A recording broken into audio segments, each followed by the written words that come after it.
আসসালামু আলাইকুম ভাই বোনেরা, কেমন আছেন আপনারা? আলহামদুলিল্লাহ আমি ভালো আছি। এই যে আমি তরল সার বানামু কলার খোসা দিয়ে, আর এই যে সবজির খোসা, এই যে সব দিয়ে ভিজামু পচাইয়ে। এই যে কমলার খোসা আছে, কলার খোসা, আবি যাবি অবশিষ্ট, পেঁয়াজের খোসা, সবজির আবি যাবি সব কিছু এটি দিয়ে আমি পচাইয়ে এ তরল সার বানামু। ভাই বোনেরা, এই যে আমি পানি দিয়ে দিছি, ঠিক আছে।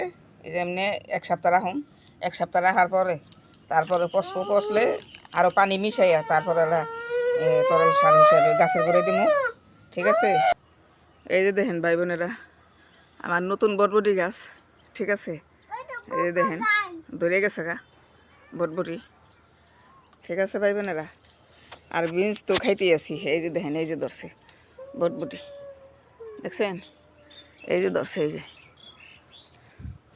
ধরতেছে, ঠিক আছে। তাই সবাই ভালো থাকেন, আমার মতো বুইনা বুইনা খায়েন যুক্তা করে। ভাই বোনেরা, যে কষ্ট করে বাপের ঘরে, হে স্বামীর ঘরেও কষ্ট করে, বুঝছেন। আর যে জুতা পাইদা খায়, হে জুতা পাইদেই খায়। আর যে কষ্ট করে যায়, হে কষ্ট করে যায়, তার জীবনে কষ্ট আর দুঃখ শেষ হয় না। তাই আমার মতন মনে করেন, আমার মতন মানুষের পেট ভরাইবার না কাম করে। আর এই পৃথিবীতে আমি দেখি না আরও অন্য কোনো নারী এই পৃথিবীতে আমার ছাড়া আরও একজন আছে কিনা পেট ভরানোর লিগে, কাম করে পেট ভরানোর লিগে। আমি এরকম মানুষ দেখি না, ঠিক আছে। মানুষ যেই কোনো একটা কিছু নিয়ে বাঁচে, সুখ দুঃখ দুই ভাই, হয়তো সুখ নিয়ে বাঁচে, নাহলে শান্তি নিয়ে বাঁচে। আমার কোনো একটাও নাই, সুখও নাই শান্তিও নাই, ঠিক আছে। তারপর তো দুনিয়ার মধ্যে আল্লাহ বাঁচায় রাখছে, বাইসা রয়েছি। এই জীবন না থাকার চেয়ে না থাকাই ভালো।